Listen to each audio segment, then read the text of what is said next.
m'appartient de présenter nos intervenants. La première étape, ça va être le point de Pierre Chaperon. Et puis Philippe nous donnera un petit peu d'espoir. Les retraites complémentaires, je les resitue sur l'échiquier de la retraite en France. C'est 25% des paiements. Donc c'est quelque chose de tout à fait considérable. Un représentant syndical a dit un jour, si on n'aboutit pas à un accord, c'est bien simple, on remet les clés du camion à l'État.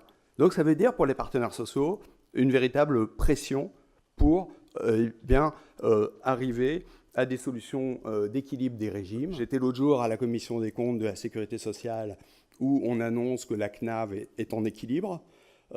Lorsqu'on voit les rapports du comité de suivi des retraites, on nous dit que le problème de la retraite en France actuellement, ce sont les problèmes des régimes Agirc-Arrco. La CNAV est en fait en déficit de 5 milliards d'euros. Et les régimes d'ailleurs ont participé, positivement à ces critères à notre déficit maastrichtien de la France, avec des résultats qui étaient des résultats excédentaires pendant de nombreuses années, résultats excédentaires qui ont permis, comme vous le savez, de constituer des réserves qui sont importantes puisqu'elles dépassent les 60 milliards d'euros. La situation n'a rien non plus d'idyllique, malheureusement. L'événement majeur de nos régimes, c'est l'accord du 30 octobre 2015 sur les retraites complémentaires, qui a donné lieu à une négociation qui a été longue, 8,4 milliards de déficit Agirc-Arrco en prévision pour 2020. Et si rien n'était fait, on devait baisser les pensions de 11%. Un point central de l'accord, c'était cette fameuse question de la fusion Agirc-Arrco. Les partenaires sociaux ont décidé la mise en place d'un régime unifié, d'un système de retraite à la carte ou un système de bonus-malus qui encourage les personnes à poursuivre leur activité quand bien même elles auraient le taux plein au régime de base de sécurité sociale. Finalement, quand on parle de retraite, c'est vraiment des parcours individuels dont on parle. Et on verse d'ores et déjà des retraites très très longtemps. Et puis il ne faut pas oublier que derrière la retraite, il y a la pension de réversion.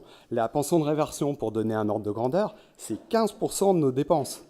C'est vrai qu'on est aujourd'hui vraiment rentré dans le cœur d'une mutation démographique qui est extrêmement impressionnante. On va aller vers 2 milliards 5, 2 milliards 6. Donc on est dans un mouvement qui est sans précédent dans l'histoire de l'humanité. C'est le fait qu'en 2016, on aura plus de personnes de plus de 60 ans que de jeunes de moins de 20 ans. L'espérance de vie à la retraite, aujourd'hui, dépasse 20 ans.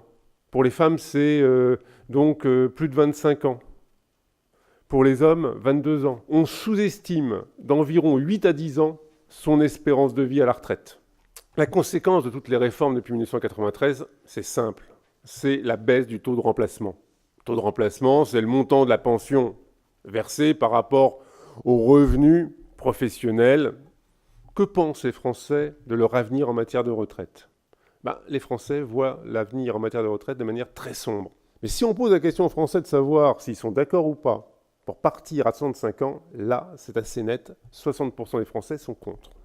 Quelles sont les motivations des Français en matière de la capitalisation ? C'est la responsabilité, c'est d'être responsable de sa retraite, d'être capable de maîtriser sa retraite. On tourne entre 52 et 55% des Français qui épargnent régulièrement pour leur retraite. 74% des Français considèrent qu'il faut épargner avant 40 ans.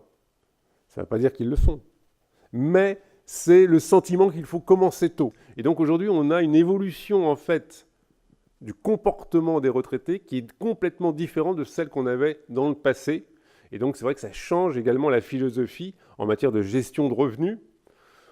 Globalement, le Français était, et reste encore aujourd'hui en moyenne, parce qu'évidemment il y a le stock, épargnant net jusqu'à 75 ans. Donc les bonnes nouvelles. Les bonnes nouvelles, c'est que les choses sont prises en main et il y a une prise de conscience que On ne pouvait pas continuer comme ça. On garde en France quand même le régime social et le régime de retraite le meilleur de l'Europe, hein.